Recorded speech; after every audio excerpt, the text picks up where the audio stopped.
Haryana assembly ఎన్నికల counting ఉత్కంఠకరంగా సాగుతోంది. హర్యానాలో బీజేపీ ఆధిక్యంలో ఉంది. మొత్తం 90 సీట్లకు గాను బీజేపీ 50 స్థానాల్లో, కాంగ్రెస్ కూటమి 34 స్థానాల్లో, ఇతరులు 6 స్థానాల్లో ఆధిక్యంలో ఉన్నారు. జమ్మూ కాశ్మీర్ లో మాత్రం నేషనల్ కాన్ఫరెన్స్ కాంగ్రెస్ కూటమిదే పైచేయి. 52 స్థానాల్లో ఎన్సీ కాంగ్రెస్ కూటమి ఆధిక్యంలో ఉంది. బీజేపీ 26 స్థానాల్లో, ఇతరులు 11 స్థానాల్లో ఆధిక్యంలో కొనసాగుతున్నారు. పీడీపీ కేవలం 4 స్థానాల్లో మాత్రమే లీడ్ లో ఉంది. సింగిల్ డిజిట్ కే పరిమితమైంది. మొత్తంగా చూస్తే జమ్మూ కాశ్మీర్ లో నేషనల్ కాన్ఫరెన్స్ కూటమి మ్యాజిక్ ఫిగర్ ను దాటి ఆధిక్యంలో కొనసాగుతోంది. ఇటు హర్యానాలో బీజేపీ మ్యాజిక్ ఫిగర్ ను దాటి ఆధిక్యం ప్రదర్శిస్తోంది. ప్రెజెంట్ అప్డేట్స్ అందించాలని మా ప్రతినిధి గోపి మనకు అందుబాటులో ఉన్నారు. గోపి, హర్యానా అలాగే జమ్మూ కాశ్మీర్ అసెంబ్లీ ఎన్నికల ఓట్ల లెక్కింపు అనేది కొనసాగుతోంది. ప్రస్తుతం హర్యానాలో బీజేపీ 50 స్థానాల్లో ఆధిక్యంలో కొనసాగుతోంది. ప్రభుత్వాన్ని ఏర్పాటు చేయడానికి అక్కడ 46 స్థానాల్లో గెలుపొందిన వారు అక్కడ ప్రభుత్వాన్ని ఏర్పాటు చేయడానికి అవకాశం ఉంటుంది. అయితే ఇప్పటి వరకు హాఫ్ ఆఫ్ ది రౌండ్స్ పూర్తయ్యాయి. కొన్ని చోట్ల 16 రౌండ్లు, 17 రౌండ్లు, అలాగే 20 రౌండ్లు, 21 రౌండ్లు కూడా కొన్ని కాన్స్టిట్యున్సీస్ లో ఉండడం జరిగింది కౌంటింగ్ ప్రక్రియలో భాగంగా. సో సాయంత్రం 6 గంటల వరకు కూడా ఎన్నికల ఫలితాలు వచ్చే అవకాశం ఉంటుంది. సో ఇప్పటి వరకు సగం కౌంటింగ్ అనేది పూర్తయింది. ఇంకా సగం కౌంటింగ్ అనేది కొనసాగుతూ ఉన్న పరిస్థితి ఉంది. 8 రౌండ్లు, 9 రౌండ్ల వరకు కూడా ప్రస్తుతం కౌంటింగ్ అనేది పూర్తయింది. మిగతా 8-9 రౌండ్ల కౌంటింగ్ అనేది ఇంకా జరగాల్సి ఉంది. సో సాయంత్రం 4-5 గంటల వరకల్లా కూడా మెజార్టీ కాన్స్టిట్యున్సీస్ లో కౌంటింగ్ అనేది పూర్తవుతుంది. అక్కడ ఫలితం ఏంటి అనేది స్పష్టమవుతోంది. సో ఇప్పుడు ఉన్న ట్రెండింగ్స్ ప్రకారం హర్యానాలో 90 అసెంబ్లీ స్థానాలకు గాను 50 అసెంబ్లీ స్థానాల్లో బీజేపీ ముందంజలో ఉన్న పరిస్థితి ఉంది. అలాగే 34 అసెంబ్లీ స్థానాల్లో ప్రస్తుతం కాంగ్రెస్ ముందంజలో ఉంది. అలాగే ఐఎన్ఎల్డి ఒక స్థానంలో ముందంజలో ఉన్న పరిస్థితి, బీఎస్పీ ఒక స్థానంలో, అలాగే స్వతంత్ర అభ్యర్థులు 4 స్థానాల్లో ముందంజలో ఉన్న పరిస్థితి. ఇక్కడ ప్రధానంగా ఇటు ఆమ్ ఆద్మీ పార్టీ అలాగే బీఎస్పీ పార్టీ, ఈ 2 పార్టీలు 3% ఓట్ బ్యాంక్ ని చేల్చడం జరిగింది. అలాగే ఇండిపెండెన్స్ ముఖ్యంగా 10% ఓట్ బ్యాంక్ అనేది ఇండిపెండెన్స్ కి దక్కడం జరిగింది. సో ఐఎన్ఎల్డి అలాగే బీఎస్పీ, ఆమ్ ఆద్మీ పార్టీ అలాగే ఇటు ఇండిపెండెన్స్, ఈ 4 వర్గాలు కూడా ముఖ్యంగా కాంగ్రెస్ పార్టీకి కొంత నష్టాన్ని మిగిల్చాయని మనం చెప్పాల్సి ఉంటుంది. ఎందుకంటే ఈ 4 వర్గాలకి కూడా ఓట్ బ్యాంక్ అనేది కాంగ్రెస్ కి ఓట్ బ్యాంక్ అనేది మళ్ళీ ఉంటే కనుక ఇప్పటికే 40.4% ఓట్ బ్యాంక్ అనేది కాంగ్రెస్ పార్టీకి ఉంది.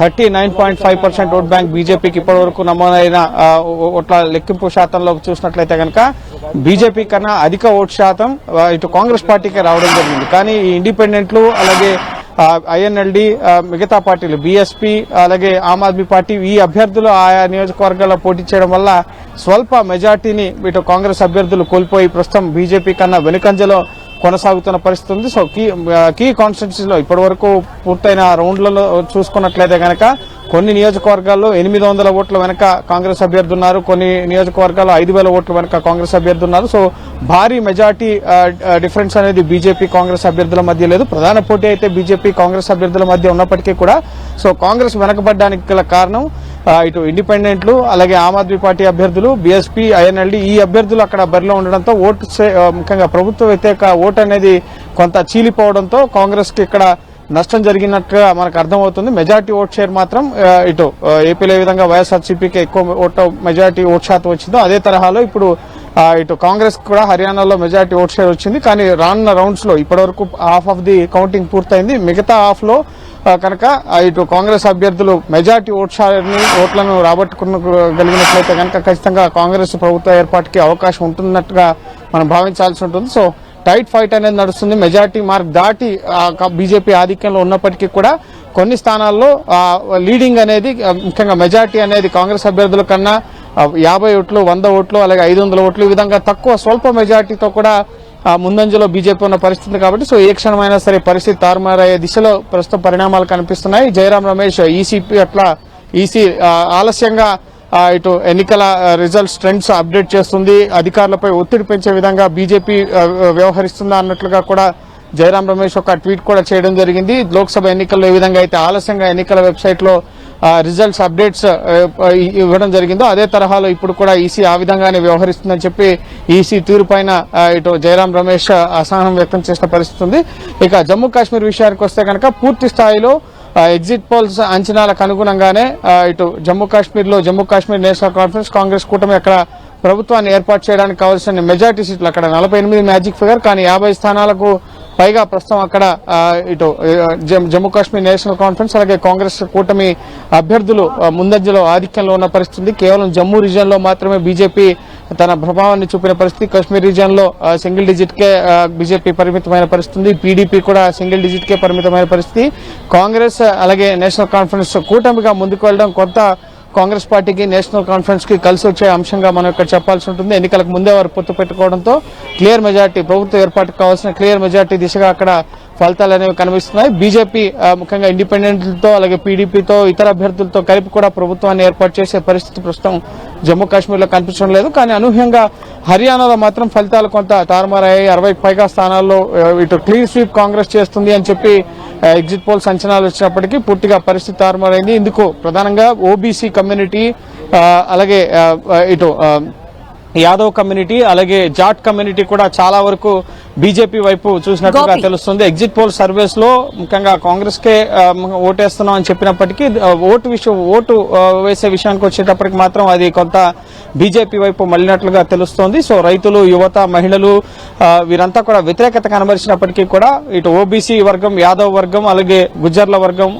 వీరు ప్రధానంగా ఎస్సీలు, వీరంతా కూడా దళితులు ప్రధానంగా బీజేపీ వైపుకి చూడడంతో బీజేపీ కొంత తన ఓట్ బ్యాంకును నిలబెట్టుకోవడంతో పాటుగా గతంలో కంటే 2019లో కంటే కొన్ని మెరుగైన స్థానాలను సాధించే దిశగా అయితే ప్రస్తుతం ఫలితాలు ట్రెండింగ్స్ అనేవి కనబడుతున్నాయి. అలానే గోపి మనం చూస్తే హాఫ్ ఆఫ్ ద రౌండ్స్ అయితే కంప్లీట్ అయిపోయినాయి. ఇంకా ఆల్మోస్ట్ 8 to 9 రౌండ్స్ మాత్రమే మిగిలి ఉన్నాయి. అయితే ఏ స్టేట్ కి సంబంధించిన రిజల్ట్ ఫస్ట్ వచ్చే అవకాశం ఉండొచ్చని భావిస్తున్నారు?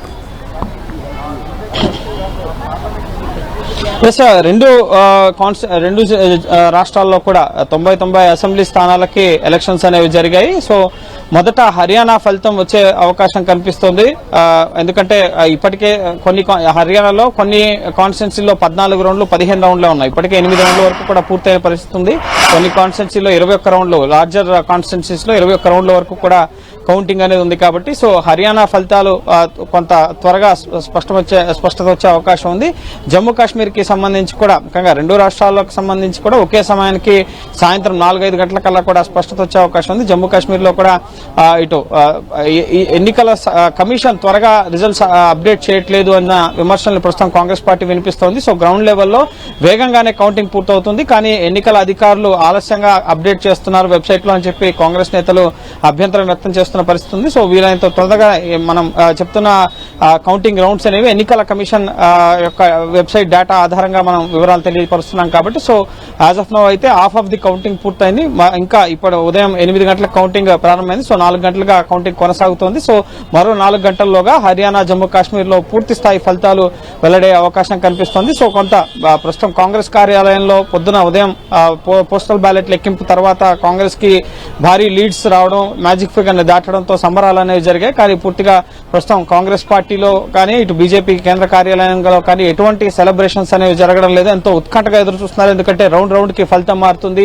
బీజేపీ లీడింగ్ లో ఉన్నప్పటికీ కూడా మార్జిన్ అనేది చాలా తక్కువగా ఉంది. కీ కాన్స్టిట్యున్సీస్ లో 5 నుంచి 10 కాన్స్టిట్యున్సీల్లో ఏదైతే మార్జిన్ ఉందో అది 500 ఓట్ల నుంచి 1000 ఓట్ల మధ్యనే ఇటు కాంగ్రెస్ కి బీజేపీకి టఫ్ ఫైట్ అనేది కొనసాగుతుంది. కాబట్టి సో ఇప్పటి వరకు అయితే ఎవరు కూడా ఉదయం 10 గంటల తర్వాత సెలబ్రేషన్స్ కి దూరంగా ఉన్నారు. ఎప్పటికప్పుడు ఎన్నికల ఫలితాల సరళిని కాంగ్రెస్ పార్టీ నేతలు కానీ బీజేపీ నేతలు కానీ గమనిస్తున్న పరిస్థితి ఉంది.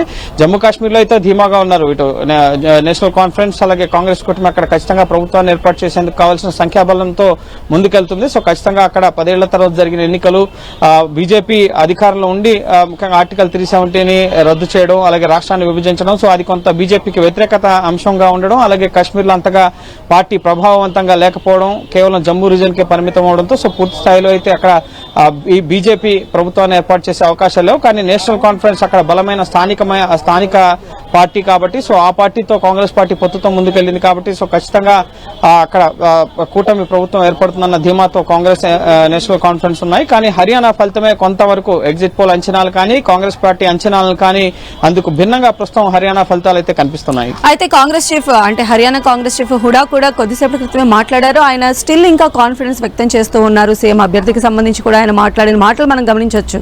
అంటే ఖచ్చితంగా కూడా బీజేపీ గవర్నమెంట్ కి అక్కడ యాంటీ ఉంది అని చెప్పి ఇంకా కూడా కాంగ్రెస్ బిలీవ్ చేస్తుందని అనుకోవచ్చు.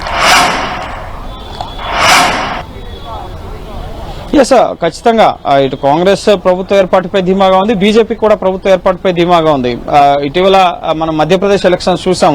ఫస్ట్ టైం పూర్తి స్థాయి మెజార్టీతో అక్కడ బీజేపీ గవర్నమెంట్ ఫామ్ చేసింది. సెకండ్ టైం కాంగ్రెస్ ప్రభుత్వాన్ని కూల్చి కాంగ్రెస్ ఎమ్మెల్యేలను బీజేపీలో చేర్చుకుని మధ్యప్రదేశ్ లో గవర్నమెంట్ ఫామ్ చేసిన పరిస్థితి సెకండ్ టైం. ఇక థర్డ్ టైం ఖచ్చితంగా ఈ వ్యతిరేకతతో బీజేపీ అక్కడ ఓడిపోవడం ఖాయం అన్న అంచనాలని ఎగ్జిట్ పోల్ అంచనాలు ఇవ్వడం జరిగింది. కానీ అందుకు భిన్నంగా 164 పైగా స్థానాల్లో ఇటు కాంగ్రెస్ బీజేపీ ఇటు విజయం సాధించడం జరిగింది. థర్డ్ టైం అక్కడ ప్రభుత్వాన్ని ఏర్పాటు చేయడం జరిగింది. సో ఇదే తరహాలో హర్యానాలో కూడా ఖచ్చితంగా ఛత్తీస్గఢ్ లో అలాగే మధ్యప్రదేశ్ లో ఏ విధమైన ఫలితాలు వచ్చాయో అదే తరహా ఫలితాలని మీరు ఎక్స్పెక్ట్ చేస్తారు అని చెప్పి నయాబ్ సింగ్ సైని ఆయన ఇటీవల 6 నెలల క్రితమే హర్యానా ముఖ్యమంత్రిగా ఓబీసీ కమ్యూనిటీకి సంబంధించిన కీలక నేత. సో మనోహర్ లాల్ ఖట్టర్ పైన వ్యతిరేకత ఉండడంతో మనోహర్ లాల్ ఖట్టర్ ని తప్పించి నయాబ్ సింగ్ సైనికి ముఖ్యమంత్రి బాధ్యతలు అప్పగించడం జరిగింది. సో ఆయన మొదటి నుంచి ఈ ఛత్తీస్గఢ్ మధ్యప్రదేశ్ వ్యూహాలతోనే ముందుకెళ్లినట్లుగా తెలుస్తోంది. సో అందులో భాగంగానే గెలుపుపై బీజేపీ కూడా ధీమాతో ఉన్న పరిస్థితి. సో ప్రస్తుతం కౌంటింగ్ కొనసాగుతుంది కాబట్టి బీజేపీ కాంగ్రెస్ రెండు పార్టీలకు సంబంధించిన నేతలు కూడా ప్రభుత్వ ఏర్పాటుపై ధీమాగా ఉన్నారు. కానీ నయాబ్ సింగ్ సైని మాత్రం ముఖ్యంగా ఓబీసీ కమ్యూనిటీ యాదవులు గుజ్జర్లు అలాగే దళితులు వీరంతా కూడా బీజేపీకి మద్దతుగా ఉంటారు. జాట్ వర్గం కొంత చీలిపోయినా రైతులు యువత మహిళల్లో కొంత వ్యతిరేకత ఉన్నా కూడా కమ్యూనిటీస్ వైజ్ గా కూడా హర్యానా చాలా కీలకం. కులాల వారీగా కూడా ముఖ్యంగా ఏ కులం వారు ఏ పార్టీకి సపోర్ట్ చేస్తారో అన్నది హర్యానాలో చాలా కీలకంగా ఉంటుంది కాబట్టి సో ముఖ్యంగా యాదవ్ కమ్యూనిటీ అలాగే గుజ్జర్లు ఇటు జాట్ కమ్యూనిటీలో కూడా చాలా మంది అలాగే ఓబీసీ కమ్యూనిటీకి సంబంధించి ఇటు నయాబ్ సింగ్ సైని ఓబీసీ కమ్యూనిటీకి సంబంధించి అక్కడ మెజార్టీ ఓట్ బ్యాంక్ ఉన్న కమ్యూనిటీ ఓబీసీ కమ్యూనిటీ. సో ఓబీసీలకు సంబంధించి ఇటు ప్రధాని నరేంద్ర మోడీ కానీ ఇటు లక్ష్మణ్ కూడా బీజేపీ జాతీయ నేత ఓబీసీ మోర్చా జాతీయ అధ్యక్షుడు లక్ష్మణ్ కూడా కాంగ్రెస్ ఇచ్చే గ్యారంటీలో తెలంగాణలో కర్ణాటకలో హిమాచల్ ప్రదేశ్ లో అమలు కావడం లేదు. సో ఆ గ్యారంటీ స్కీమ్స్ నమ్మొద్దు అన్న ప్రచారాన్ని ముమ్మరంగా బీజేపీ నేతలు కూడా ప్రజల్లోకి తీసుకెళ్లిన పరిస్థితి కాబట్టి so OBC community vote bank కానీ యాదవ్ ఓట్ బ్యాంక్ కానీ అలాగే ఇటు యువత అర్బన్ ఏరియాస్ లో ఉన్న ఓట్ బ్యాంక్ కానీ కొంత బీజేపీకి ప్లస్ అయినట్లుగా తెలుస్తుంది. సో ఓట్ శాతంలో చూస్తే కాంగ్రెస్ పార్టీనే 40కి పైగా ఓట్ శాతంతో ముందంజలో ఉంది. కానీ 39% తో బీజేపీ వెనుకంజలోనే ఉంది. సో మెజారిటీ కొన్ని కాన్స్టిట్యున్సీస్ లో మార్జిన్ మాత్రం చాలా తక్కువ సంఖ్యలో ఉంది. సో ఏ క్షణమైన రౌండ్ లో కనుక ఒక రౌండ్ లో కాంగ్రెస్ పార్టీకి రానున్న రౌండ్స్ లో కాంగ్రెస్ పార్టీకి ల్యాండ్ స్లైడ్ గా ఓట్స్ వస్తే కనుక ఖచ్చితంగా అక్కడ పరిస్థితి మారే అవకాశం ఉంది. కాంగ్రెస్ విజయం సాధించే అవకాశాలు కూడా లేకపోలేదు. సో ప్రస్తుతం అయితే ఇటు పోటాపోటీగా కౌంటింగ్ లో ముఖ్యంగా ఫలితాలనే వస్తున్నాయి. సో చూడాలి ఎంతవరకు బీజేపీ పూర్తి స్థాయి మెజార్టీతో, ఎందుకంటే 49-50 మార్క్ వరకు రీచ్ అవుతుంది. గతంలో ఎప్పుడు కూడా ఇంత పెద్ద ఎత్తున బీజేపీకి అక్కడ స్థానాలు రాలేదు. మొదటి టర్మ్ లో కానీ సెకండ్ టర్మ్ లో కానీ 50 మార్కునైతే బీజేపీ చేరుకోలేని పరిస్థితి కాబట్టి సో ఈసారి మూడోసారి కేంద్రంలో నరేంద్ర మోడీ అధికారంలోకి వచ్చిన తర్వాత జరుగుతున్న ఎన్నికలు కాబట్టి సో ఎంతవరకు క్లియర్ మెజార్టీతో అక్కడ ప్రభుత్వాన్ని ఏర్పాటు చేస్తుందనేది మనం బీజేపీ ఏర్పాటు చేస్తుందనేది చూడాలి. అలాగే ఇండిపెండెంట్స్ కూడా చాలా కీలకం. చాలా మంది బీజేపీని వదిలేసి రెబల్ క్యాండిడేట్స్ గా పోటీ చేసిన పరిస్థితి. సో వాళ్ళు కూడా బీజేపీకి మద్దతు ఇచ్చే అవకాశం కనిపిస్తోంది. అలాగే ఐఎన్ఎల్డీ కూడా ఒకవేళ బీజేపీకి మద్దతు ఇస్తే కనుక 1-2 సీట్లలో ముఖ్యంగా ప్రస్తుతం వారు ఆధిక్యంలో కొనసాగుతున్నారు. సో బీజేపీ గవర్నమెంట్ ఫామ్ చేయడానికి అవకాశాలు అయితే ఉన్నాయి. కానీ రౌండ్ కి ఫలితం మారుతున్న నేపథ్యంలోనే అక్కడ ఎవరు ప్రభుత్వాన్ని ఏర్పాటు చేస్తారన్న అంశానికి ఈరోజు సాయంత్రం వరకు కూడా స్పష్టత వచ్చే అవకాశం ఉంది. ఇక జమ్మూ కాశ్మీర్ లో అయితే మాత్రం ఖచ్చితంగా కాంగ్రెస్ అలాగే నేషనల్ కాన్ఫరెన్స్ కూటమి ప్రభుత్వాన్ని ఏర్పాటు చేసే దిశగా ఫలితాలనే ఉన్నాయి. కొత్త హర్యానా ఫలితమే ఉత్కంఠగా మారింది. Right Gopi.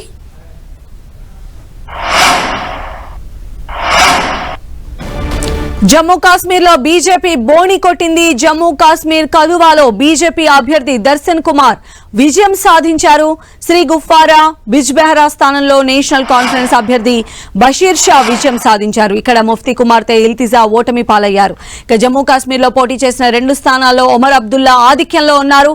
Jammu Kashmir BJP chief Ravinder Raina నౌషేరాలో వెనుకంజలో ఉన్నారు. ఇక్కడ నేషనల్ కాన్ఫరెన్స్ అభ్యర్థి సురేందర్ చౌదరి ఆధిక్యం కొనసాగుతోంది. ఇక జమ్మూ కాశ్మీర్ హద్వారాలో పీపుల్స్ కాన్ఫరెన్స్ చీఫ్ సాజాద్ ఆధిక్యంలో ఉన్నారు. జమ్మూ కాశ్మీర్ హద్వారాలో పీపుల్స్ కాన్ఫరెన్స్ చీఫ్ సాజాద్ ఆధిక్యంలో కొనసాగుతూ ఉన్నారు. హర్యానా లాడ్వాలాలో లీడ్లో కొనసాగుతున్నారు సీఎం నయబ్ సింగ్. హర్యానా మాజీ సీఎం భూపేందర్ సింగ్ హుడా గర్హీ సాంప్లా స్థానంలో ఆధిక్యంలో కొనసాగుతూ ఉన్నారు. జులానా అసెంబ్లీ స్థానం నుంచి మరోసారి వినేష్ ఫోగట్ ఆధిక్యంలో ఉన్నారు. బీజేపీ అభ్యర్థి యోగేష్ బైరాగి 4000 ఓట్లతో లీడింగ్లో ఉన్నారు. హర్యానాలో స్వతంత్ర అభ్యర్థిగా బరిలోకి దిగిన సావిత్రి జిందాల్ హిసార్ నియోజకవర్గంలో ఆధిక్యంలో ఉన్నారు.